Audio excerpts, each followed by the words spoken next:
शुक्र को जैसा मैंने आपको बताया कि शुक्र दैत्यों के गुरु है। औरत माना गया है शुक्र को, जिसमें जनरेट करने की पावर होती है। एग्रीकल्चर लैंड माना गया है, जिसमें जनरेट फसल निकलती है, उसमें जनरेट करती है। एनी फीमेल गाय शुक्र है, जनरेट करने की पावर है। उसी के साथ साथ परमात्मा ने शुक्र को बुद्ध भी दिया है, क्योंकि बिना बुद्ध की मदद के शुक्र हमेशा कमजोर गिना गया है। गाय को पूंछ दी बुद्ध के रूप में, क्योंकि बुद्ध गोल है, गोलाई। ये हमारा जितना ब्रह्मांड है अंडकार शेप का, ये पृथ्वी अंडकार शेप की है, ये सब बुद्ध है। जमीन शुक्र की है। और हमें तो ये सब कुछ मालूम ही है कि जो जिसमें से निकलता है वो उसी के इर्द गिर्द चक्कर लगाता है। और चंद्रमा पृथ्वी का हिस्सा है, जो पृथ्वी के इर्द गिर्द घूमता रहता है। और पृथ्वी सूर्य का हिस्सा है, जो सूर्य के चक्कर लगाती है। अब 360 डिग्री का एंगल का इसमें चक्कर है, बहुत लंबी वार्तालाप हो जाएगी। मैं शुक्र की बात कर रहा था आपसे। तो शुक्र गाय है और बुद्ध उसकी पूंछ। शुक्र को इज्जत बचाने के लिए, अपनी अस्मत बचाने के लिए परमात्मा ने पूंछ दी है, औरत को चोटी दी है। और बिना चोटी वाली जितनी भी औरतें होंगी वो कहीं ना कहीं अपने गृहस्थी में पूर्ण सुख प्राप्त नहीं कर पाएंगी, कहीं ना कहीं कमी रह जाएगी। कोई ना कोई हस्बैंड को प्रॉब्लम हो, हस्बैंड से प्रॉब्लम हो। ऐसा हमने रिसर्च भी किया और ऐसा ज्योतिष भी बोलता है, लाल किताब बोलती है ऐसा। और जो लाल किताब के तथ्य हैं वो बिल्कुल परफेक्ट हैं, जो निकाला है वही है। हमने रिसर्च किया उसके ऊपर। मतलब जिन औरतों के बाल छोटे होते हैं या बिल्कुल छोटे होते हैं, उनके साथ ये प्रॉब्लम है। बॉय कट की तो होती प्रॉब्लम है, हस्बैंड का सुख ही नहीं मिलेगा।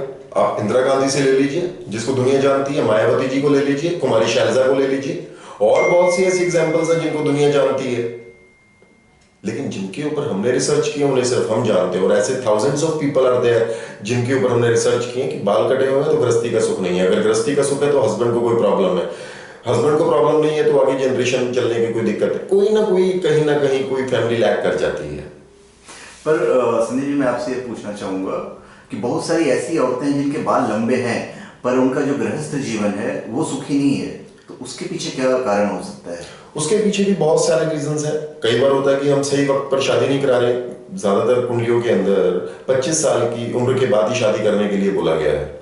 लेकिन आजकल जल्दी कर दो, जल्दी कर दो, अच्छा रिश्ता है, इस चक्कर में हम लोग 20, 21, 22 से कुछ ग्रहों की स्थिति में आप जल्दी शादी कर सकते हैं।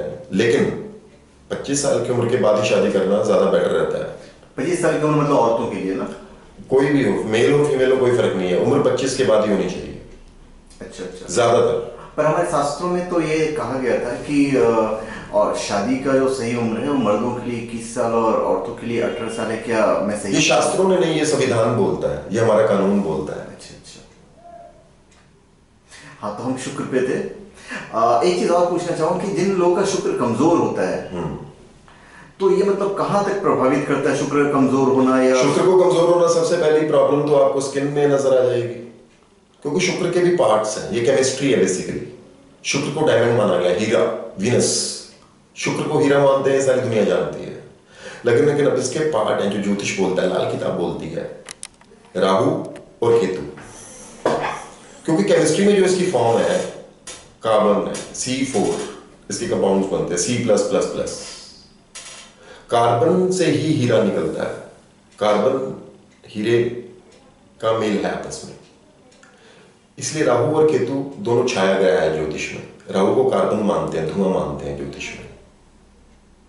तो इसलिए कहीं ना कहीं कुछ ना कुछ साइंस जो आज तक ढूंढा वो सत्य है, कल कुछ नया निकल सकता है, उसकी हमें भी नहीं नॉलेज। तो ऐसा सब कुछ है।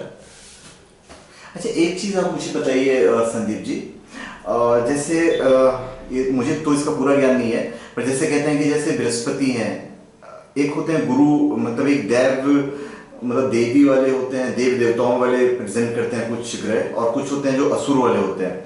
जैसे सब कहते हैं कि बुध और शुक्र और बृहस्पति शायद दानव वाले साइड में है, और ऐसा कुछ है क्या? नहीं, ऐसा होता है, लेकिन मैं आपको एक्सप्लेन करता हूँ उस चीज में। जी। जो पापी ग्रह होते हैं वो राहु केतु शनि गिने जाते हैं। बुध एक नपुंसक ग्रह है, हीजड़ा गिनते हैं बुध को, ज्योतिष में माना गया। औरत भी जिसके साथ बैठता है उसी का प्रभाव देता है। अच्छे ग्रह के साथ अच्छा, बुरे के साथ बुरा। इसकी अपनी अलग हैसियत है। बुध को तोता गिनते हैं, नकलची है, एक्टर है बुध। फिल्म इंडस्ट्री में जितने भी लोग होंगे आप देखिएगा उनका बुध बड़ा मजबूत होगा, बहुत स्ट्रांग होता है। क्योंकि बुध क्या है? Artistic mind, personality, artistic brain, art and craft, आपका दिमाग, आपकी फिल्म इंडस्ट्री सारी बुध और शुक्र से ही मिलती जुलती है सारी। मतलब फिल्म इंडस्ट्री के लिए आपका कहना ये है कि फिल्म इंडस्ट्री के लिए बुध और शुक्र का स्ट्रॉन्ग होना बहुत जरूरी है? बिल्कुल, बहुत मजबूत है। लेकिन आपको मैं यहाँ भी कहूंगा कि हर ज्योतिषी का, हर किसी का एक अपना मानना है। क्योंकि बुध तभी अच्छा होगा जब कुंडली में चंद्रमा अच्छा होगा, क्योंकि चंद्रमा पानी है।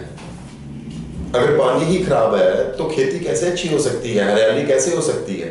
बुध हरियाली है, हरा रंग है, जो कुछ किसी दो ग्रहों के कॉम्बिनेशन से बनता है, नीले और पीले के। तो इसीलिए चंद्रमा कुंडली में अच्छा होना बहुत जरूरी है। जब तक चंद्र अच्छा नहीं होगा कुंडली में कोई भी चीज अच्छी नहीं होगी। और चंद्र को अच्छा रखने के लिए कुत्तों की सेवा करना, कुत्तों को दूध पिलाना एक सबसे उत्तम उपाय है। कुत्तों को आप दूध पिलाएंगे, आपका चंद्र अच्छा होगा। चंद्र माता है, माता का कारक है, पानी है, मन है, विद्या है। अगर आपका चंद्र उच्च बैठा हुआ है और आप अपनी मदर से झगड़ा करते हैं, अपनी माता से झगड़ा करते हैं, तो चंद्र कभी भी अच्छा प्रभाव नहीं देगा आपको। क्योंकि ज्योतिष में अकेले उपाय ही नहीं है। ज्योतिष के उपाय करने से आपका लोक तो सुधरेगा ही, पर परलोक भी सुधरेगा। क्योंकि ये हमें एक बहुत अच्छी एक संस्कार, हमारी शिक्षा, जो प्रातः समय में हम अपने उठकर माता पिता के पांव छुआ करते थे, माँ बाप का सत्कार किया करते थे, वो सभी चीजें ये सिखाता है। क्योंकि ज्योतिष के 9 ग्रह, 9 के 9 रिश्तेदार भी हैं। हर ग्रह एक नए रिश्तेदार को, एक रिश्तेदार को रिप्रेजेंट करता है। अब चंद्रमा मदर है, दादी है, बृहस्पति पिता है, दादा है, सूर्य अपना आप है, स्वयं अपनी सेहत का मालिक है, मंगल भाई है, शनि चाचा है, राहु ससुराल है। अब ससुराल से संबंध खराब करोगे तो राहु खराब हो जाएगा, या खराब राहु वाले को ससुराल से संबंध अच्छे रखने चाहिए। इसीलिए ज्योतिष के हिसाब से कोई भी ग्रह जन्म कुंडली के 12 खानों में अलग अलग रिश्तेदार बनेगा, अलग अलग प्रभाव देगा, अलग अलग वस्तु बनेगी। तो इसी तरह से चलता रहेगा सर।